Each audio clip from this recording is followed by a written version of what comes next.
Guys, bumili tayo ng bagong gulong para sa ating Wow! van.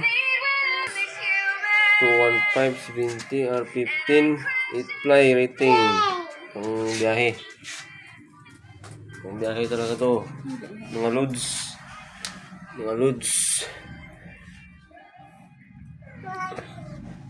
Ito yung titingnan natin guys pag bumili tayo ng gulong. Tingnan muna natin yung manufacturing date nila guys. Ito is 29 week 2024 year 2024. So mga ano to, first week ng July 2024, 29 week. Ito yung titingnan natin guys pag bibili tayo ng gulong. Baka mamaya bibili tayo ng expire.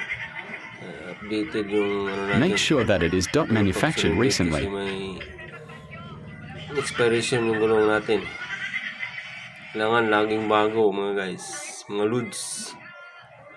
Ha? Tandaan nyo yan.